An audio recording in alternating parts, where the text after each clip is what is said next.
Hello friends, welcome back to મુક્તિસ kitchen. હું છું મુક્તિ પંડ્યા. આજે હું લઈને આવી છું વડોદરાનું ફેમસ સ્ટ્રીટ ફૂડ, એ છે ભેલ કચોરી. અહીંયા ભેલ કચોરી કેવી રીતે બનાવવી એ હું બતાવવાની છું. અહીંયા કચોરી એકદમ ક્રિસ્પી અને ભેલ કેવી રીતે ટેસ્ટી બનાવવી એ હું બતાવવાની છું. અને જો તમે મારી ચેનલને સબસ્ક્રાઈબ ના કરી હોય તો તમે સબસ્ક્રાઈબ જરૂરથી કરી લેજો અને બેલ આઇકન પર ક્લિક કરજો, જેથી તમને મારી હરેક રેસીપીની નોટિફિકેશન તમને મળતી રહે. સૌથી પહેલા અહીંયા આપણે કચોરીનો લોટ બાંધવાનો છે, તો એની માટે આપણે અહીંયા 1 કપ જેટલો આપણે મેદો લઈ લેવાનો છે. આપણે કચોરીને ક્રિસ્પી બનાવવા માટે અહીંયા આપણે 1 કપ જેટલું ઝીણો રવો લઈ લઈશું. તો 1 કપ મેદાની સામે આપણે 1 કપ જેટલો ઝીણો રવો લેવાનો છે. તમારી પાસે જો મોટો રવો હોય તો એને મિક્સચરમાં ગ્રાઇન્ડ કરીને તમારે અહીંયા ઝીણો કરી લેવાનો. તમે અહીંયા રવો એડ કરશો તો તમારી કચોરી લાંબા સમય સુધી ક્રિસ્પી બનીને રહેશે. જે કપથી તમે મેદો માપીને લો એ જ કપથી તમારે અહીંયા રવો માપીને લેવાનો છે. પછી આમાં આપણે સ્વાદ પ્રમાણે મીઠું એડ કરીશું. હવે આ બધી વસ્તુને આપણે સરસ મિક્સ કરી લેવાનું. અહીંયા સરસ આ મિક્સ થઈ ગયું છે. હવે આપણે પાણીથી લોટ બાંધી દઈશું. અહીંયા પાણી તમારી આંગળી ડૂબે અને તમને થોડુંક ગરમ લાગે એટલું પાણી અહીંયા ગરમ કરીને લેવાનું છે. અહીંયા તમારે નવશેકું ગરમ પાણીમાં તમારે આ લોટ બાંધવાનો રહેશે. તો આપણે થોડુંક પાણી એડ કરીને લોટ બાંધી લેશું. પાછું થોડુંક પાણી એડ કરીશું. થોડુંક નવશેકું ગરમ પાણીમાં લોટ બાંધશો તો તમારો અહીંયા લોટ થોડો સોફ્ટ બંધાવશે. તમે જોઈ શકો છો કે આપણો લોટ સરસ સોફ્ટ એવો બંધાઈ ગયો છે. આ રીતનું તમારે બાંધીને રેડી કરવાનો છે કચોરીનો લોટ. અહીંયા મને લોટ બાંધવા માટે અડધો કપ જેવું પાણી યુઝ થયું છે. હવે આપણો લોટ અહીંયા સુકાઈ ન જાય એટલા માટે આપણે આના ઉપર થોડોક ભીનો રૂમાલ ઢાંકી દઈશું અને આને 10 થી 15 મિનિટ માટે આને રેસ્ટ આપી દઈશું. અહીંયા આ લોટ રેસ્ટ થાય છે ત્યાં સુધી આપણે કચોરી માટેનું સ્ટફિંગ રેડી કરવાનું છે. આપણે જ્યારે ફૂલે કચોરી એનું અંદરનું જે સ્ટફિંગ હોય છે એ આપણે એનો મસાલો રેડી કરવાનો છે. તો એની માટે આપણે એક બાઉલ લઈ લેશું. 4 થી 5 મોટી ચમચી જેટલો ચણાનો લોટ લેવાનો છે.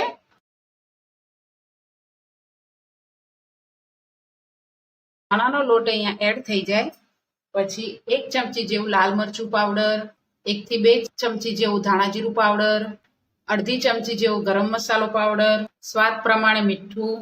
પછી અહીંયા આપણે અડધી ચમચી જેવું આપણે ખાવાના સોડા લેશું. અહીંયા ખાવાના સોડા તમારી કચોરીને લાંબા સમય સુધી ફૂલેલી રાખશે. પછી અહીંયા આપણે 1 થી 2 ચમચી જેવું તેલ એડ કરીશું અને 1 ચમચી જેવું આપણે પાણી એડ કરી દઈશું. હવે આ બધી વસ્તુને આપણે સરસ મિક્સ કરી લઈશું. અહીંયા આપણો આ કચોરી માટેનું સ્ટફિંગ રેડી થઈ ગયું છે. તમે જોઈ શકો છો. તમારે અહીંયા કચોરી માટેનું જે સ્ટફિંગ છે એ બહુ ઢીલું ના થઈ જાય એ તમારે ખાસ ધ્યાન રાખવાનું છે. આ રીતનું તમારું ડ્રાય જ હોવું જોઈએ, બહુ ડ્રાય નહીં અને બહુ ઢીલું નહીં. એ રીતનું તમારે આ સ્ટફિંગ રેડી કરવાનું છે.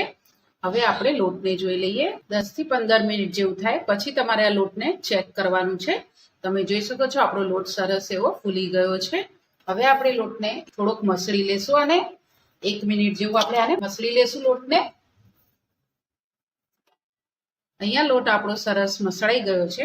હવે આપણે આમાંથી એક મીડિયમ સાઈઝનું ગુલ્લું લેશું અને એને આવી રીતે બોલ્સ બનાવી લેશું. જ્યારે તમારે કચોરી બનાવી હોય એટલા જ તમારે ગુલ્લા રેડી કરવાના.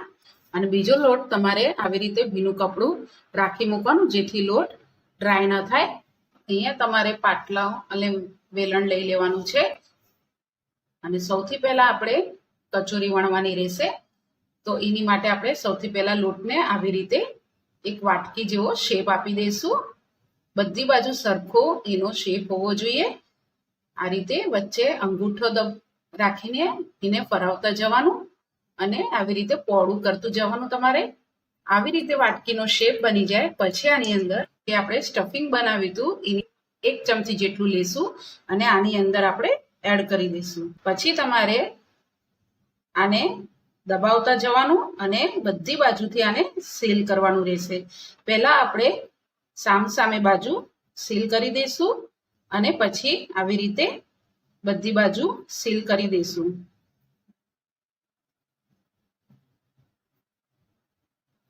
આવી રીતે બધી બાજુ સીલ કરી દઈશું અને વધારાનો લોટ આપણે ઉપરથી કાઢી દેવાનો.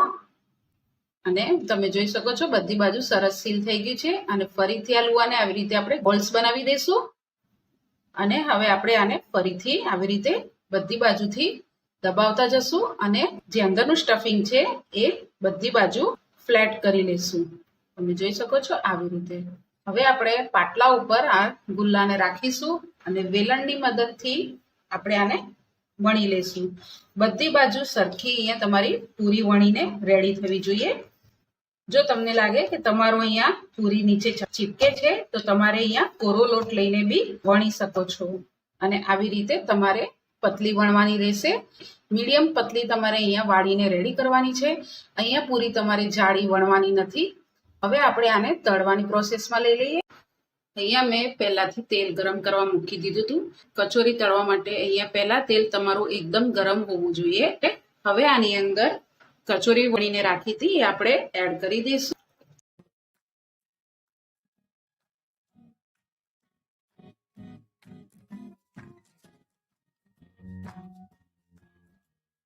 તમે જોઈ શકો છો કે આપણી કચોરી સરસ એવી ફૂલી છે. હવે જેવી ફૂલે એવી આપણે આને પલટાવી દેવાની અને જાળાની મદદથી તમારે આવી રીતે ઉપર તેલ નાખતું રહેવાનું અને આને બધી બાજુથી ક્રિસ્પી કરવાની રહેશે. હવે ગેસની ફ્લેમ તમારે અહીંયા મીડિયમ કરી દેવાની.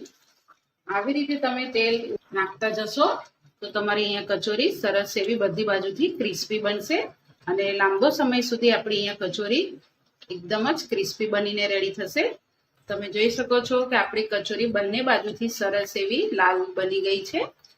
પછી તમારે આને બહાર કાઢી દેવાની રહેશે અને આવી જ રીતે આપણે બધી જ કચોરી બનાવીને રેડી કરી લઈએ. અહીંયા આપણી બધી જ કચોરી ફ્રાય થઈને રેડી છે. જ્યારે તમારે કચોરી બનાવવાની હોય ત્યારે તમારે કચોરી આવી રીતે બનાવીને રેડી રાખવાની. તમારી જો કચોરીનું માપ પરફેક્ટ હશે તો આવી રીતે ફૂલેલી જ રહેશે, મુરઝાશે નહીં. તમે જોઈ શકો છો. હવે આપણે કચોરીમાં અંદર ભરવા માટેની ભેલ રેડી કરવાની છે. તો એની માટે આપણે પહેલા મમરા વઘારવાના રહેશે.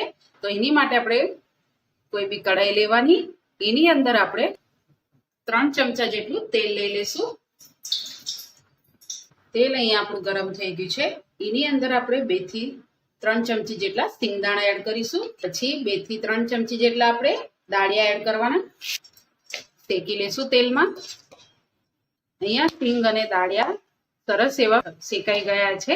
વેલની અંદર જો તમને સિંગ ન ભાવતી હોય તો તમે સ્કીપ કરી શકો છો. હવે આની અંદર 1 ચમચી જેવું હળદર પાવડર, 1 ચમચી જેવું ધાણા જીરું પાવડર, 1 ચમચી જેવું લાલ મરચું પાવડર અને થોડુંક મીઠું એડ કરી દઈશું. હવે આ બધી વસ્તુને આપણે સરસ મિક્સ કરી લેવો મસાલાને. અહીંયા મસાલા મિક્સ થઈ જાય પછી આપણે આની અંદર મમરા એડ કરવાના છે. અહીંયા મમરા મેં 3 થી 4 કપ જેટલા લીધેલા છે એ આપણે એડ કરી દઈશું. હવે આપણે આ મમરાને સરસ એવું બધું મસાલામાં મિક્સ કરી લઈશું. અહીંયા મમરા આપણા સરસ એવા શેકાઈને ક્રિસ્પી થઈ ગયા છે. હવે આપણે ગેસની ફ્લેમ બંધ કરી દઈશું અને આપણે આ મમરાને એક વાસણમાં કાઢી લઈશું. હવે આપણે ભેળ બનાવી લઈએ. અહીંયા આપણે મમરાને વઘારીને રાખ્યા હતા એ સરસ એવા થોડાક ઠંડા થઈ ગયા છે. હવે આપણે આની અંદર બટેટા લેવાના છે. અહીંયા બટેટાને બાફીને અને આવી રીતે તમારે ઝીણા ટુકડા કરી લેવાના. એ આપણે અહીંયા જરૂર પ્રમાણે જેટલી તમારે ભેલ બનાવી હોય એટલા જ તમારે બટેટા એડ કરવાના. હું અહીંયા 1 વાટકી જેટલા બટેટા એડ કરું છું. બટેટા એડ થઈ જાય પછી આની અંદર આપણે કાંદા એડ કરીશું. અહીંયા કાંદા બી તમારે આવી રીતે ઝીણા સમારીને રેડી રાખવાના. એ પણ આપણે જરૂર પ્રમાણે એડ કરવાના. અહીંયા હું અડધી વાટકી જેટલા કાંદા એડ કરું છું. પછી આપણે અડધી ચમચી જેટલો ચાટ મસાલો પાવડર એડ કરીશું. થોડી કોથમીર એડ કરવાની. અડધી લીંબુનો રસ એડ કરીશું. અહીંયા મેં ઝીણી સેવ લીધી છે. તમારે અહીંયા કોઈ બી ફ્લેવરની સેવ લેવી હોય તો તમે લઈ શકો છો. એડ કરી દઈશું જરૂર પ્રમાણે. સેવ એડ થઈ જાય પછી આપણે આમાં એડ કરીશું થોડી ગળી ચટણી. ખજૂર આંબલીની જે આપણે ચટણી બનાવીએ છીએ એ તમારે આમાં એડ કરવાની. પછી અહીંયા આપણે થોડીક લસણ અને મરચાની ચટણી એડ કરીશું તીખી. પછી થોડીક કોથમીરની ચટણી એડ કરીશું, જે પુદીનાની અને કોથમીરની બનાવીએ છીએ એ આપણે એડ કરવાની. હવે આપણે આ બધી વસ્તુને સરસ મિક્સ કરી લેવાનું છે. તમારે જો પહેલા સૂકી ભેલ બનાવીને રેડી રાખવી હોય તો તમે રાખી શકો છો. અહીંયા આપણે આ સરસ રીતે બધું મિક્સ થઈ ગયું છે. તમારે જ્યારે ભેલ કચોરી ખાવાની હોય ત્યારે તમારે મમરાની અંદર ચટણી અને બટેટાને બધું એડ કરવાનું. એ પહેલા તમારે એડ કરીને નથી રાખવાનું. અહીંયા આપણું સરસ મિક્સ થઈ ગયું છે. હવે આપણે ભેલ કચોરી બનાવવાનું શરૂ કરીએ. એની માટે આપણે સૌથી પહેલા જે કચોરી બનાવીને રેડી રાખી છે એને આપણે વચ્ચેથી ફોલ્ડ કરી લઈએ આવી રીતે.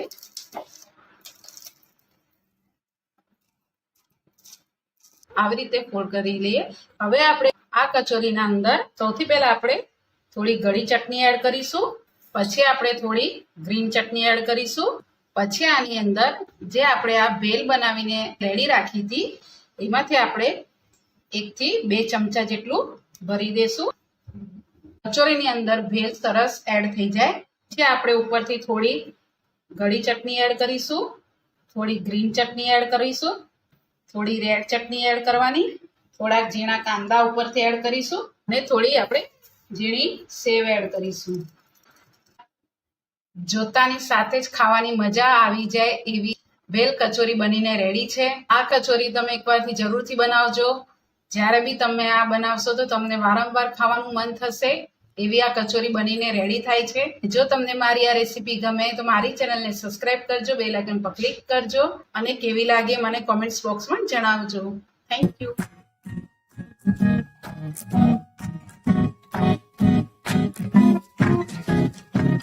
Thank you.